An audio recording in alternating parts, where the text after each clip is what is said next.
how have you supported students' time management in FYS? This comes up as a big topic. This is interesting because really from day one, I've I've had time management in my first year seminar. And I do stress to students that this is not a skill, this may be the skill.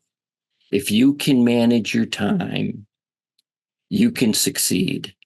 And I tell the students, when Salem State accepted you, Salem State knew you can succeed here. Every student can succeed at Salem State. We don't randomly let people in. Oh, I'm sorry. So I tell students, you've been accepted. We know you could succeed here. One of the keys, if not the key, is to learn how to manage your time. And I tell students being a student is like being a person who is a professional in a professional career where you're given a large amount of freedom for determining your time. So what is really important is to learn where your time goes and where you want it to go. Who are you? What do you value? Where do you want to be? And develop time management skills that let you be the person you want to be now and the person you want to be in the future. So I used to have them do 2 weeks of time tracking. The first week, I had them track everything they did in 15-minute units, including sleeping. And I figured out what the categories were. I think I had 11 different categories of what people did, and just put in those categories. Then I had them total them up. But what I learned is that, so for instance, passive leisure is not a good use of time. And certain things are passive leisure, but they're not fulfilling. It's the kind of thing you walk away and you think, oh, that was a waste. I've just doom scrolled for an hour. But what I've learned after years and years really is to break it down into two categories of activity. One is, how much time do you spend on school, going to class, reading, writing, doing whatever assignments you've been given? And then I ask students to have one other goal that they want to track their time on, because it's a real goal. I used to say learning guitar, which actually is true with some students. But often it's like, I want to go to the gym, or I want to learn about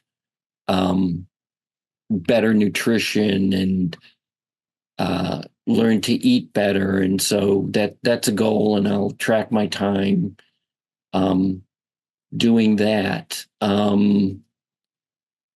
What students learn in my class is that relationships are really important. As Chris Peterson, who's no longer with us, one of the founders of positive psychology, used to say, is that relationships matter. Pretty much it's the case that if you have good relationships, you're a happy person.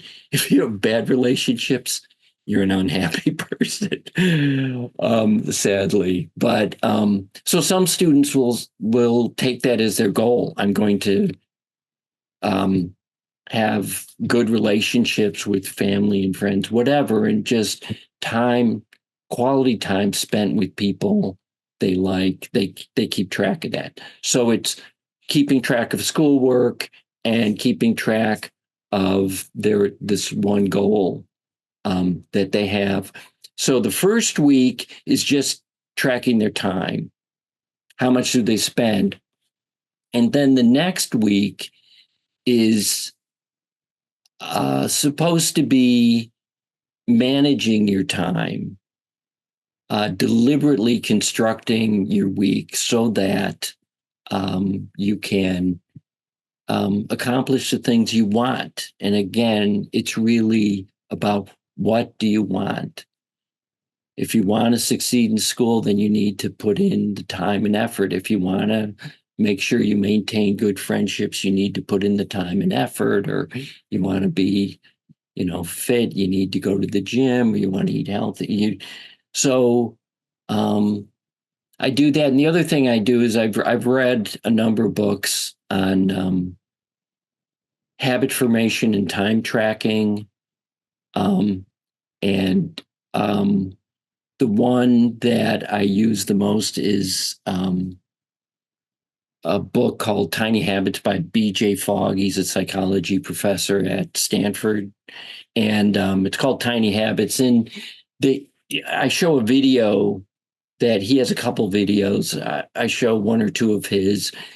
And it really shows that you can build habits. And there's no secret to how you do it. And he's done a lot of research. And there's another person, Good Habits, Bad Habits, and Wendy Wood. There's a lot of research. And so building habits, getting rid of bad habits, this is not, mysterious stuff. People have studied this, and there are methods of building habits. So anyway, we use the tiny habits method, which is, you start small. You don't say, I'm going to study 20 hours this week. It's like, well, think about what you really need to do and what's doable. It's like, and usually you piggyback on a habit you already have. I eat dinner at 6, and then I hang out with my roommate till like 7 or so. At think, okay, after you've spent time with your roommate, then you sit at your desk or you go to the library, But so after this thing you always do, you plug in doing schoolwork, or after my class at in the morning, I have a gap until lunch. It's like, okay, after that class, you go to the library and you do work. And so you build up, and you don't come up with some crazy, goal that's undoable. And also this idea of, well, I'm motivated. I'll just do it. This thing called, motivation and whatever, it really has limits to it. It's like they've done studies. They're kind of cruel, but it's like somebody doesn't want to eat chocolate cake because whatever, they've gained a few pounds, and and you like, you offer it, by the 5th time, it's like, oh, I'll eat the cake. It's this That's idea of, true.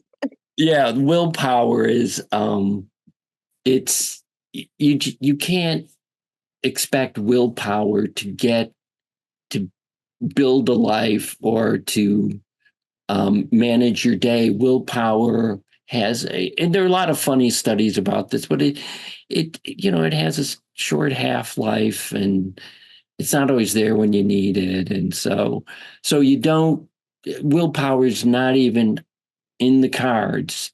You just look at building tiny habits. Like, I want to do my homework, and I'll just plug it in here and there. And then if it doesn't work, then it's like, okay, I thought I could do my homework then, but that didn't work. Okay, I'll do it at this time. So you experiment. Your life's a big experiment. So yeah, I do a lot of time management, and I've really developed over the years, and I've also learned from my own experience. So anyway, and students do like that. Some students say that's the most important assignments they've had. So okay. And you don't, and you've moved, you said you have them track like all their, No, I don't have you them start out track. and track everything, but I now don't. And now it's just just I track just those have two them things. track the 2 goals. One is school work, and the other one is their personal goal. Because we all have personal goals, and once you start studying what um, constitutes a good life, you realize, oh, okay, yeah, I want to do those things. I want to be out in nature. I want to have good relations, or um, I want to exercise some. I want to meditate. I want to keep up with my religious tradition. I want to do more pleasure reading, or I want to do more art or music. A lot of our students are creative, and I really encourage them. It's like, oh yeah, go with that.